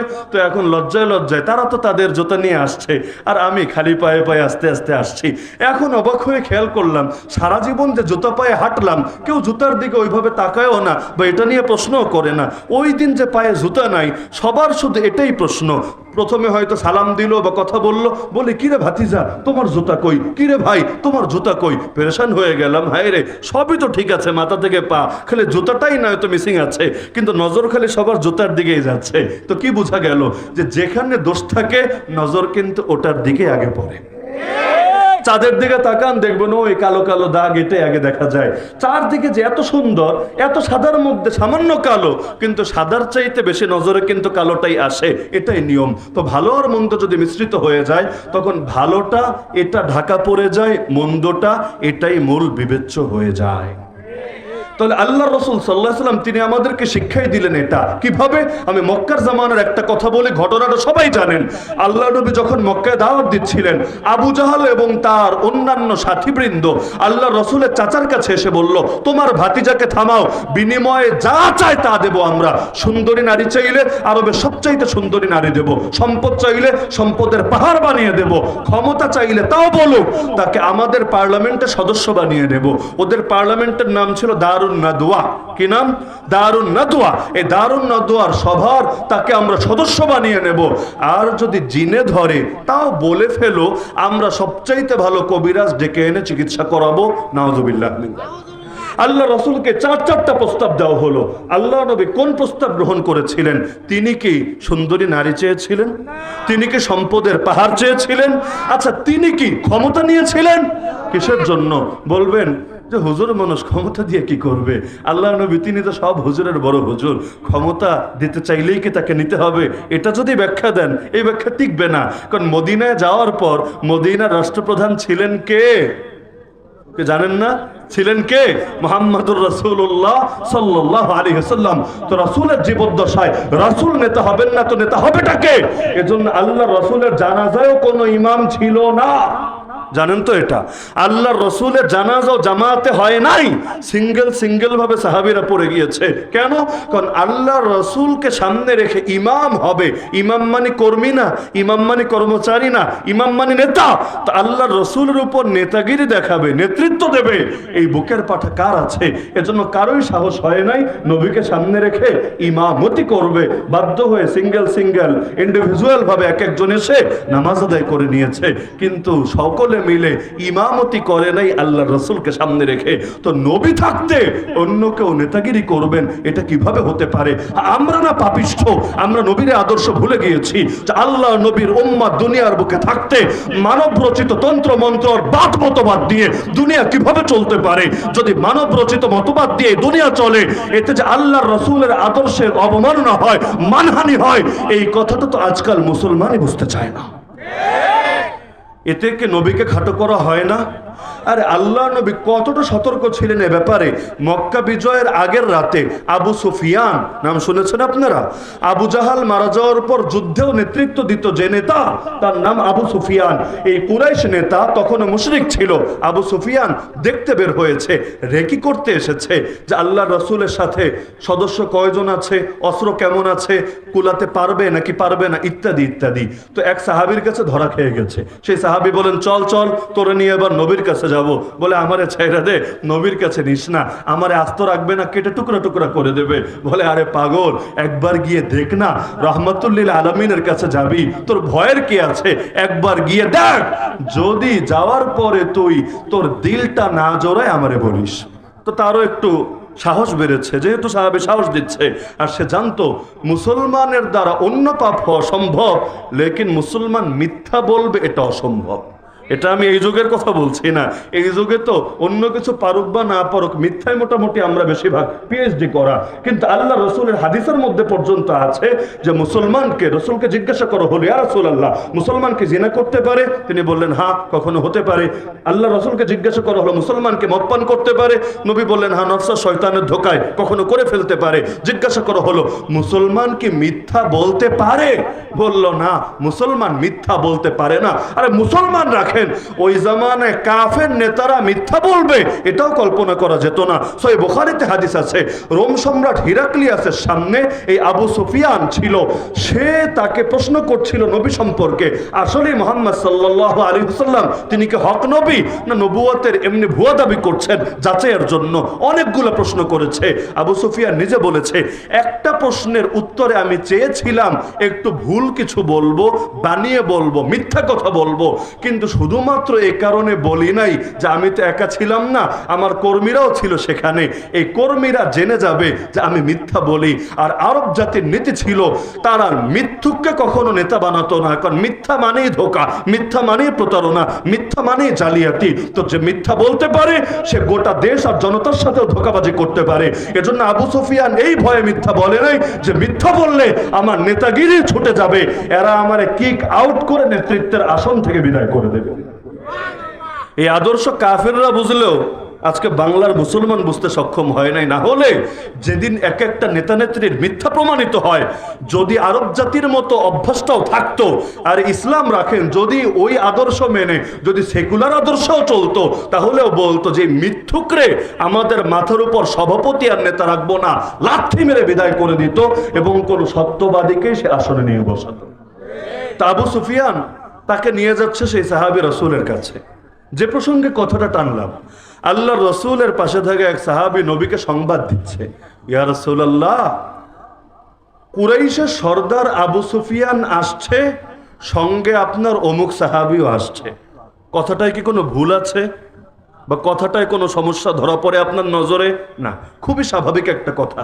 ইয়া রাসূলুল্লাহ, কুরাইশের সর্দার আবু সুফিয়ানও আসছে আর আপনার অমুক সাহাবীও আসছে। নবী তাকে থামিয়ে দিলেন, চুপ করো, কোন কাফেরের নাম বলবা না মুসলমানের নামের আগে, আর এভাবে বলো যে আমার অমুক সাহাবীও আসছে আর তার সঙ্গে কুরাইশ নেতা আবু সুফিয়ানও আসছে। নেতা হয়েছে তাতে কি, আর আমার সাহাবী সাধারণ তাতে কি? কিন্তু আল ইসলাম ইয়ালু ওয়ালা ইউলা আলাই, নবী বলেন ইসলামের উপরে থাকবে, ইসলামের উপরে ভিন্ন কিছুকে নেওয়া যাবে না। কতটা সূক্ষ্মদর্শী ছিলেন ভাবতে পারেন, যে একটা নাম একটা নামের ক্ষেত্রে কাফেরের নাম আগে বলবে, মুসলমানের নাম পরে বলবে, এটাও আল্লাহ রসুল পছন্দ করেন নাই। সেখানে নবীর আদর্শ চিপায় চিপায় সীমাবদ্ধ থাকবে, আর গোটা দেশ আর প্রতিটা সেক্টর চলবে মানব রচিত আদর্শ দিয়ে। এতে আল্লাহ নবীর দ্বীনের কি পরিমাণ মানহানি হতে পারে, আমি তো মনে করি কমন সেন্স থাকলে বুঝে আসে। অত শিক্ষা দীক্ষা জ্ঞান গরিমার দরকার নাই, যদি মাথায় একটা সুস্থ মস্তিষ্ক থাকে আর এর সাথে চুনার গোবর মিশ্রিত না হয়, তাহলে এটাই যথেষ্ট এই আদর্শ বোঝার জন্য। তা আল্লাহর রাসূল মক্কায় ক্ষমতা নিলেন না কেন? মদিনায় গিয়ে নিলেন কেন? মক্কায় অফার দেওয়া হচ্ছে তাও নিলেন না, আর মদিনায় গিয়ে ঠিকই নিলেন। সমস্যা কোথায় ছিল মক্কায়? এটাই হলো মূল বিষয়। মক্কা আর মদিনা, মদিনায় আল্লাহ রসুল যখন ক্ষমতা নিলেন তিনি একক নেতা ছিলেন, যার কোনো শরিক নাই। কিন্তু মক্কায় যদি তিনি ক্ষমতা নিতেন, মক্কায় সেখানে একক নেতৃত্ব প্রতিষ্ঠিত ছিল না, বরং মক্কায় তারা বৈঠক করে সভা করে সংখ্যাগরিষ্ঠের মতের ভিত্তিতে সিদ্ধান্ত নিত। তো মনে করেন আল্লাহ নবী রাজি হলেন যে ঠিক আছে, আমি তোমাদের পার্লামেন্টের একজন মেম্বার, দারুন নদওয়ার একজন মেম্বার। এখন আল্লাহ নবী গিয়ে বসলেন বৈঠকে। সেই বৈঠকে নবী একা থাকতো না, আবু জাহালও থাকতো, আবু লাহাবও থাকতো, উতবাও থাকতো, আবু সাইবাও থাকতো, ওমর রাদিয়াল্লাহু আনহু ইসলাম গ্রহণের আগের কথা তিনিও থাকতেন, এবং সেই খালিদ বিন ওয়ালিদ বলেন, আবু সুফিয়ান বলেন, সবাই থাকতো। থাকার পর মত জিজ্ঞাসা করা হতো উদাহরণ হিসাবে, চোরের সাজা কি দেওয়া যায় বলো তো? রাসূল বলতেন চোরের সাজা আল্লাহ বলেছেন, আস-সারিকু ওয়াস-সারিকা ফাকতাউ আইদিয়াহুমা, চোর পুরুষ হোক নারী হোক তাদের হাত কেটে দেওয়া হবে যদি অন্তত সর্বনিম্ন 10 দিরহাম পরিমাণ তারা চুরি করে। এটাই ফতোয়া, এবং আল্লাহ জানিয়ে দিয়েছেন চোর পুরুষ আর নারী হাত কাটতে হবে। নবী বলে দিতেন এ কথা। আবু জাহাল বলতো, ভাতিজা বিকুল কুল ঠান্ডা মাথায় কাজ করো, এত উগ্র হওয়া যাবে না। চোর চুরি করলে দেখতে হবে দলের লোক না বিরোধী লোক। বিরোধী লোক হলে এখান থেকে না, প্রয়োজনে এখান থেকে কেটে দিবা, ব্যাপার না। আর দলের লোক হলে সালাম দিয়ে ছেড়ে দিবা, এখানে কিচ্ছু বলা যাবে না। উতবা আবার বলতো, না এগুলো বেশি উগ্রতা হয়ে যায়, একটু সফট করা যায় না, যে চোরকে 6 মাসের জেল দিয়ে দাও। এভাবে এক একজনে এক এক মত দিত। পরে মাথা গোনা হতো, মাথা গোনা স্পিকার সে জিজ্ঞাসা করতো, জিজ্ঞাসা করে রায় দিত, হ্যাঁ জয়যুক্ত হয়েছে, হ্যাঁ জয়যুক্ত হয়েছে, হ্যাঁ জয়যুক্ত হয়েছে। পরে দেখা যেত কখনো নবী পাস, দেখা যেত কখনো নবী ফেল, কখনো আল্লাহর রায় চূড়ান্ত, কখনো আল্লাহর রায় বাদ দিয়ে মানবের রায় চূড়ান্ত। এটাকে তাওহীদ বলে না শিরিক বলে? আল্লাহ যেটা রায় দিয়েছেন ব্যাস, পৃথিবীর কারো ভালো লাগলেও সেটা চূড়ান্ত, ভালো না লাগলেও চূড়ান্ত। এমনকি আল্লাহ যেটা রায় দিয়েছেন সেখানে কোনো মানুষের কাছে রায় চাওয়াটাও তো শিরিক। যেমন আল্লাহ বলেছেন নামাজ পড়তে হবে, আব্বা ও আব্বা নামাজ পড়বো নাকি, কি বলেন আপনি? যদি বলে হ্যাঁ পড়বি, ঠিক আছে পড়বো, পড়বি না, আল্লাহ আপাতত আমি পারছি না, আমি আর নামাজ পড়বো না। তাহলে রবকে আল্লাহরে মানলো না আব্বারে মানলো? আরে বলেন না, কারে মানলো? আল্লাহ যেটা বিধান দিয়েছেন ব্যাস, সেখানে কোনো স্বাধীনতা থাকবে না। আমার কোরআনে আল্লাহ বলেন, ফালা ওয়া রাব্বিকা লা ইউমিনুন, বান্দা জীবনে ঈমানদার হবে না হাত্তা ইউহাক্কিমুকা ফীমা শাজারা বাইনাহুম। হে রাসূল, যতদিন না নিজেদের বিবাদের ব্যাপারে তোমাকে বিচারক মেনে নেয়, সুম্মা লা ইয়াজিদু ফি আনফুসিহিম হারাজাম মিম্মা কাদাইত, তুমি যেই বিচার করো এই ব্যাপারে অন্তরে কোনো সংকোচ রাখে না, ওয়া ইউসাল্লিমু তাসলিমা, তোমার বিচারের সামনে আত্মসমর্পণ না করে ততদিন পর্যন্ত ঈমানদার হতে পারবে না। হ্যাঁ, যেখানে আল্লাহ বৈধতা দিয়েছেন এটাও করা যায়, ওটাও করা যায়। এখানে আমাদের আলোচনা হতে পারে এমন করব না অমন করব। যেমন বাংলাদেশে যত আইন আছে মনে করেন বড় একটা অংশই এমন যেখানে আল্লাহ একাধিক অপশন খোলা রেখেছেন। ট্রাফিক আইনের বিভিন্ন বিষয় আছে, আরো বিভিন্ন সেক্টরে বিভিন্ন বিষয় আছে। এখানে বসে বসে আপনারা রায় চূড়ান্ত করেন, সমস্যার ব্যাপার না। কিন্তু আল্লাহ যা হারাম করেছেন তা হারামই থাকবে, আল্লাহ যা হালাল করেছেন তা হালালই থাকবে। আল্লাহ পতিতালয়কে হারাম করেছেন, এখন যতবারই আইন পাস করো না কেন পতিতালয় হারামই থাকবে। আল্লাহ তাআলা গান বাজনা অশ্লীলতাকে নিষিদ্ধ করেছেন, যতই এটাকে বৈধতা দেওয়া সিদ্ধ করো এটা নিষিদ্ধই থাকবে। আল্লাহ মদের বারকে নিষিদ্ধ করেছেন, হারাম করেছেন, এখন যতই টাকার বিনিময়ে লাইসেন্স বিতরণ করো যা হারাম তা হারামই থাকবে। আর আল্লাহ জিহাদকে হালাল করেছেন, হালাল না খালি ফরজ করেছেন। আল্লাহ খেলাফতের বিধান দিয়েছেন, আল্লাহ দিন কায়েমের কথা বলেছেন। এখন যতই এর উপর জঙ্গিবাদের ট্যাগ লাগাও, মৌলবাদের ট্যাগ লাগাও, যতই তোমাদের গায়ে অ্যালার্জি হোক, আরে চুলকাতে চুলকাতে যদি তোমাদের গায়ে রক্ত চলে আসে তবুও তোমাদের চুলকানি দেখে দেখে মুসলমান কিছুতে আল্লাহর বিধান ছাড়বে না। জেলে যাওয়া লাগলে জেলে যাবে, ফাঁসির দড়ি চলা লাগলে ফাঁসির দড়ি নিজের গলায় সাদরে বরণ করে নেবে। কিন্তু গালির ভয়ে, হামলার ভয়ে, মামলার ভয়ে আল্লাহর দ্বীনের একটা বিধানও ছাড়তে পারবে না।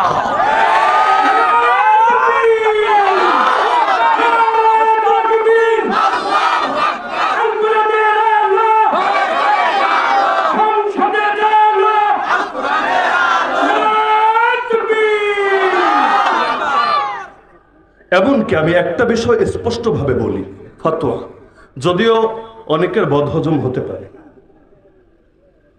ইসলামের প্রতিনিধি যারা, যেমন এক উদাহরণ দিয়ে শুরু করি আরেক উদাহরণে গিয়ে শেষ করি।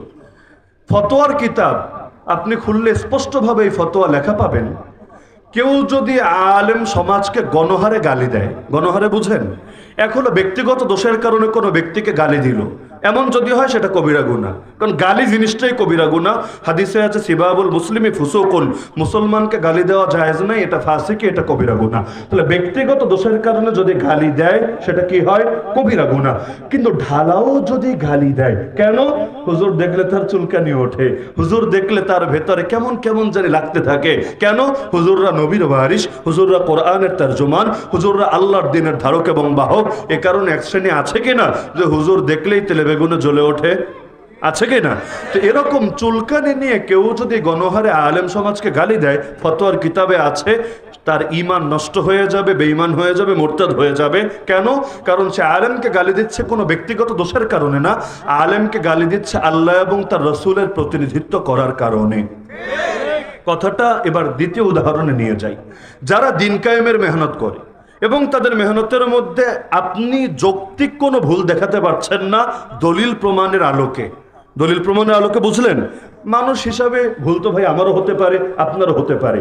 তো ভুল নিয়ে আপনি যদি কোনো আলোচনা করেন সেটা ভিন্ন বিষয়, কিন্তু ভুল নিয়ে আলোচনা না। কেন দিন কায়েমের কথা বলা হবে? কেন মানবরচিত মতবাদ, সেকুলারিজম বা নাস্তিকতা এগুলোকে বাদ দিয়ে আল্লাহর জমিন, আল্লাহর দিন কায়েম করা হবে? এজন্য গণহারে কেউ যদি দিন কায়েমের সৈনিকদের বা তাদের গোটা সমাজকে, গোটা অংশকে, গোটা দলকে যদি গণহারে গালিগালাজ করে, আগের ফতোয়ার সাথে এই ফতোয়া মিলান, সে ঈমানদার কোন যুক্তিতে থাকবে আমাকে বোঝান। কারণ সে বিরোধিতা করছে দিন কায়েমের চেতনার কারণে। আর দিন কায়েম করার নির্দেশ দিয়েছেন কে? কোরআন স্পষ্ট আয়াত, আকিমুদ্দিন, দিন কায়েম করো। আল্লাহ বললেন দিন কায়েম করো, সে তো আল্লাহর কথার উপর আমল করছে, এজন্য তোমার গা জ্বলছে। তাহলে তোমার ঈমান থাকছে কিভাবে? এই আয়াতের উপর তো তোমার ঈমান বরবাদ হয়ে গিয়েছে। অনেকে আছে কোরআন দিয়ে দলিল দেয়, তবে কোরআন পুরোটা মানে না, আংশিক মানে। যেমন আমি নাম বলবো না, আমাদের এক নেত্রী ছিল বাংলাদেশে, সে দাঁড়িয়ে বলতো সংসদে, লাকুম দিনুকুম ওয়ালিয়া দিন।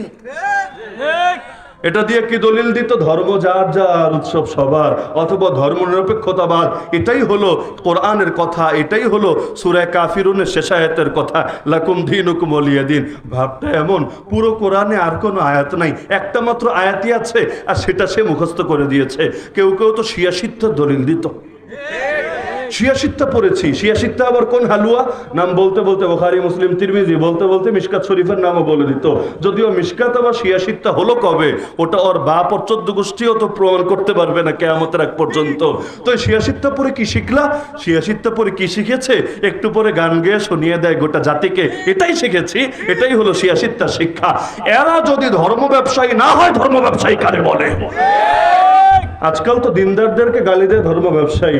আরে নির্বাচন আসলে যারা মাজারে মাজারে দৌড়ায়, আমার বাড়ি যেহেতু মাজারের পাশে, দেখি তো কোন নেতা কোন নেত্রী সারা বছর নামাজেরও খবর নাই, আর নির্বাচন আসলে আব্বার কাছে আম্মার কাছে দোয়া আনতে যায়। আসলে দোয়া বিষয় না, ফটোশুট করতে যায়, টেলিভিশনে সাক্ষাৎকার দিতে যায়, ক্যামেরা না থাকলে একটাও যেত না। মূল উদ্দেশ্য সবার ভোট কালেকশন করা। তো এই মাজারে মাজারে যারা থাকে সেখানে গঞ্জিকা সেবন করে, সিদ্ধি পাতা খেয়ে মেহনত করে এবং নারী পুরুষের ফ্রি মিক্সিং করে, আরো যত আকাম কুকাম আছে করে, এদেরও তো ভোট আছে, এই ভোটগুলোও তো লাগবে। তো সব জায়গায় গিয়ে সুশীলগিরি দেখায়। তো এই যে বিভিন্ন সময় ধর্মের নাম ব্যবহার করে, তাহাজ্জুদ নাকি একদিনও মিস হয় না, ফজরের পর ইয়াসিন নাকি ভুলেও বাদ যায় না।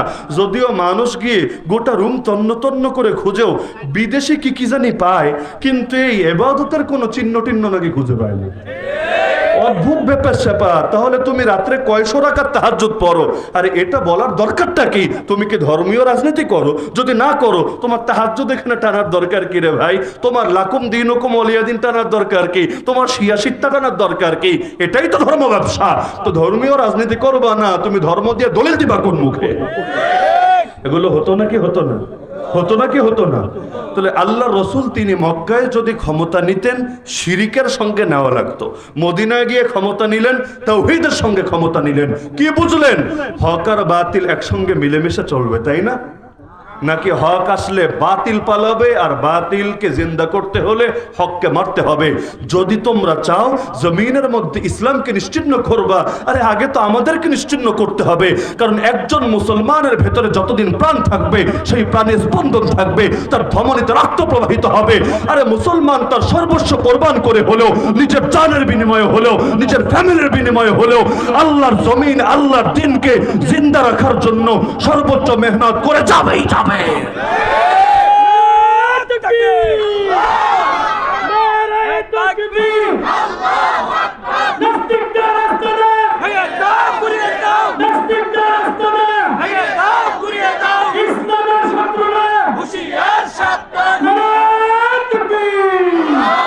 এমনকি হক বাতিলের প্রসঙ্গ যেহেতু এসেছেই, আর মাঝখানে উদাহরণ হিসাবে মাজারের কথা টানা হয়ে গেলই, এজন্য শেষ করার আগে এই বার্তাটাও দিয়ে যায়, যেহেতু মাজার নিয়ে এখন গোটা দেশ না গোটা বিদেশও গরম হয়ে গিয়েছে, আন্তর্জাতিক মিডিয়াগুলোর মাথায়ও আসমান ভেঙে পড়েছে যে বাংলাদেশে সব শেষ, সব শেষ, সব শেষ, সব মৌলবাদী জঙ্গিবাদীদের দখলে চলে গিয়েছে, মাজার পর্যন্ত ভেঙে তছনছ করে দেওয়া হচ্ছে, এমন রিপোর্ট আসছে নাকি আসছে না?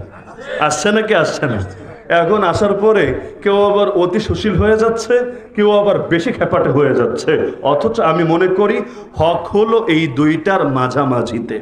একটু ক্লিয়ার করে বলি যাতে করে বদহজম না হয়, কারণ খাবার না খেলে সমস্যা নাই, সর্বোচ্চ একটু গ্যাস্ট্রিকের ব্যথা করবে, কিন্তু খেয়ে যদি হজমে ঝামেলা হয়, বদনা নিয়ে বারবার বারবার বারবার দৌড়াতে দৌড়াতে পরে অনেক সাধনা যাবে।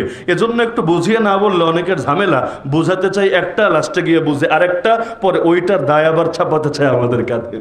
ইতিমধ্যে রাষ্ট্রের কর্ণধারদের মধ্যে কেউ কেউ তো খেপে গিয়েছে আমাদের উপরে, আরে কি বলতে চায়, আমাদের বিরোধিতা করতে চায়। আসলে বিরোধিতা তিরোধিতা বিষয় না, আমরা হকের ব্যাপারে কারো সঙ্গে আপোষ করতে রাজি না।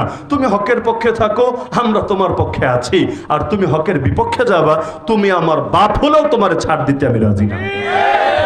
তাহলে মাজারের ব্যাপারে একটা মূলনীতি মাথায় গেঁথে রাখেন খুব ভালো করে। যেখানে আল্লাহর ওলিরা শুয়ে আছেন, অর্থাৎ তাদের কবর, সহজ ভাষায় এটাকে মাজার বলা হয় কেন? মাজার শব্দের অর্থ হলো যেটা বেশি বেশি জিয়ারত করা হয়, জিয়ারতের জায়গা। যেমন মসজিদ মানে কি? সেজদার জায়গা। মাদ্রাসা মানে কি? ক্লাসের জায়গা, দার্সের জায়গা। তাহলে যেখানে বেশি বেশি দার্স হয়, নিয়মিত দার্স হয়, সেটাকে মাদ্রাসা বলে। যেখানে নিয়মিত সেজদা হয়, ইবাদত হয়, সেটাকে মসজিদ বলে। তো একইভাবে যেটা নিয়মিত জিয়ারত হয় সেটাকে কি বলে? মাজার বলে। তাহলে ওলিদের মাজার বলতে আমরা বুঝাই যেখানে আল্লাহর কোন ওলি শুয়ে আছেন। শাহজালাল রহমতুল্লাহ আলাইহি শুয়ে আছেন, শাহপরান রহমতুল্লাহ আলাইহি শুয়ে আছেন, খাজা মঈনুদ্দিন চিশতি আজমিরি শুয়ে আছেন, সুলতানুল আউলিয়া খাজা নিজামুদ্দিন শুয়ে আছেন। এটাই তো, নাকি আপনারা ভিন্ন কিছু বুঝেন? এবার আসেন, বাংলাদেশে মাজার বলতে যা প্রসিদ্ধ তা সব এমন না যে সেখানে কোনো আল্লাহর ওলি শুয়ে আছেন, বরং এর বাইরে আমার দেখা, আমি ছোট মানুষ, আমার দেখাও বড় ক্ষুদ্র, জানাও বড় ক্ষুদ্র, আপনাদের জানা আরো বেশি পরিধি বিস্তৃত হতে পারে। আমি ওলিদের কবর ছাড়াও দুই রকম মাজার চিনি বাংলাদেশে। আপনারা চেনেন কি চেনেন না আমারে বললেন। আমি আরো দুই রকম মাজার চিনি।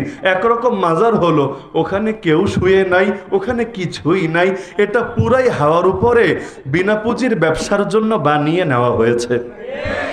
যেমন একটা উদাহরণ দিলে খুব ভালো ক্লিয়ার হবে।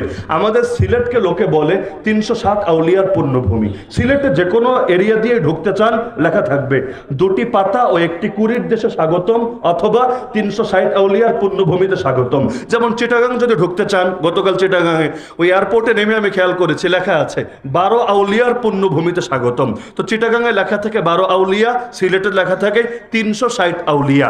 এখন মজার বিষয় যেটা, আপনি বেশি না আমাকে এক সপ্তাহ সময় দেন, আমার সাথে চলেন, আমি নিজে ঘুরে ঘুরে ঘুরে আপনাকে 360 আউলিয়া না, এর চাইতে দ্বিগুণ না, 3 গুণ না, 4 গুণ, অন্তত দায়িত্ববোধের সাথে বলছি 4 গুণ, মানে 1000-এর বেশি কবর আপনাকে এমন দেখাতে পারবো যার প্রত্যেকটাতে লেখা শাহজালাল রহমাতুল্লাহ আলাইহির সঙ্গী 360 আউলিয়ার মধ্যে অন্যতম। তো 360 মানে কি? 360 মানে তো 360, 360 মানে তো 560 না, 360 মানে তো 1560 না, 360 তো 360।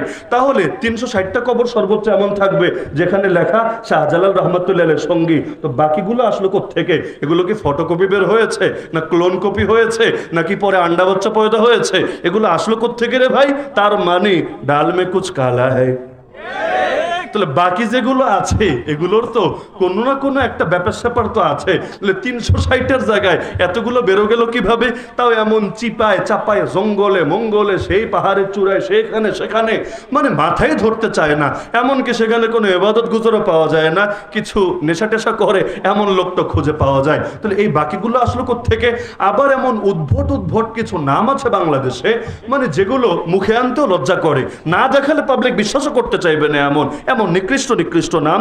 এরকম নাম আমরা মাঝে মধ্যেই দেখি, নতুন নতুন এলাকায় গেলে রাস্তায় দেখি। দুদিন আগে আমি একটা নাম দেখেছি, ফকিন্নিশা মাজার। আমি নিজের দেখা বলছি, ফকিন্নি শাহ। যদি ফকির শাহ বলতো তাও একটু ভাল লাগতো, কারণ ফকির তো বেড়া। কিন্তু ফকিন্নি শাহ মাজার, এটা আবার কেমন হলো? রাজবাড়ি আমার মাদ্রাসায় যদি আপনারা যান, যে মেইন রোড দিয়েও যদি যান, বা রাজবাড়ি না গেলে কুষ্টিয়াও যদি ওই রোড দিয়ে যান, দেখবেন যাওয়ার পথে হাতের বামে একটা মাজার পড়বে, নাম হলো জামাই পাগলা মাজার শরীফ। সুন্দর নাম, দেখেছেন না আপনারা? ওদিকের লাইনে কেউ থাকলে দেখবেন, অথবা ওদিকের কোনো বক্তা যদি এলাকায় আসে জিজ্ঞাসা করেন যে জামাই পাগলা মাজার শরীফ এই নামে কিছু আছে কিনা। তা আমি প্রথমে চিন্তা করতাম জামাই পাগলা মানে একটা মহিলা জামাইরা হয়তো খুব মহব্বত টহব্বত করতো আর কি। তা আমি ভাবতাম পাগলা না দিয়া পাগলি নাম দিলে না ঠিক হতো, জামাই পাগলি মাজার শরীফ। পরে ভাবলাম না, জামাই তো আবার শ্বশুরও বলে, মানে মূল অর্থ কিন্তু জামাইয়ের ওইটাই, যে শ্বশুর তার মেয়েকে যার সাথে বিয়ে দিয়েছে। ভাবলাম শ্বশুর মনে হয় জামাইয়ের এত এসকার মহব্বত করতো আর কি, লাইলা মজনুও ফেল, শিরি ফরহাদও ফেল, যে এখন জামাই পাগলা তার নামই হয়ে গিয়েছে। হাকিকত যে কি আল্লাহ ভালো জানে, কিন্তু বাস্তবতা এই নামগুলো মুখে আনতে লজ্জা লাগে। লজ্জা লাগে না? আরো কত কত নিকৃষ্ট নিকৃষ্ট নাম, সুবহানাল্লাহ বলবেন না, নাউজুবিল্লাহ, নিজ দায়িত্বে বইলা নিয়েন। তো এই যে দেশের মধ্যে আছে এর অনেকগুলো এমন, এখানে কেউ শুয়ে নাই, হুদাই ওই লাল সালুর গল্পের মতো হুদাই এমনি একটা বানিয়ে নিয়েছে জাস্ট বিনা পুঁজির ব্যবসার জন্য। এটাকে ওলির মাজার বলে চালানো হচ্ছে কোন যুক্তিতে? দ্বিতীয় কথা, এমন কিছু নিকৃষ্ট ব্যক্তি ছিল বাংলাদেশে, সময় ভালো না তাই নাম আনছি না, না হলে একদিন নামও মুখে আনবো ইনশাআল্লাহ, যারা প্রকাশ্যে কখন আল্লাহ নবীর শানে, কখন উম্মুল মুমিনদের শানে, কখনো ফাতেমা রাদিয়াল্লাহু আনহার শানে এমন নিকৃষ্ট জঘন্য গোস্তাখিমূলক কথা বলতো, যেই কথাগুলো কোনো মুমিন কেন অনেক নাস্তিক পর্যন্ত বলবে না। এমনকি ডিজিটাল যুগ এটা, এগুলোর সবগুলোর ফুটেজ পাবেন, মানে এগুলো আমার কথা শুনে বিশ্বাস করা লাগবে না, আপনারাই ঘাটাঘাটি করেন। জাম্মাজান আয়েশা নিয়ে কটূক্তি কে করেছে, খাদিজা রাদিয়াল্লাহু আনহা নিয়ে কটূক্তি কে করেছে, ফাতেমা রাদিয়াল্লাহু আনহা নিয়ে কটূক্তি কে করেছে। তো যারা তাদেরকে নিয়ে কটূক্তি করে ওদেরকে ইমানদার বলে না বেঈমান বলে? আরে ওরা দাড়ি রাখলেও বেঈমান, ওরা নামাজ পড়লেও বেঈমান, ওরা জুব্বা পড়লেও বেঈমান, ওরা পাগড়ি পড়লেও বেঈমান। কারণ কাদিয়ানের মাথাও পাগড়ি ছিল, কাদিয়ানের মুখেও দাড়ি ছিল, কাদিয়ানের গায়েও লম্বা জামা ছিল, কাদিয়ানিকেও দেখলে বড় হুজুর না বড় পীর মনে হতো। তাতে কি আপনারা কেন? গোটা দুনিয়ার সর্বস্তরের মুসলমান একমত, এমনকি সুন্নি রাখেন শিয়ারা পর্যন্ত এ ব্যাপারে একমত যে কাদিয়ানি মুসলমান না, কাদিয়ানি কাফের। এমন কাফের যে তাদেরকে জেনে বুঝে কাফের মনে করবে না, তারাও কাফের। কেন? কারণ পাঞ্জাবি পায়জামা দিয়েই যদি কারো ইমানদারি নির্বাচিত হয়, আবু জাহালকেও ইমানদার বলতে হবে, কারণ মক্কার অনেক কুরাইশের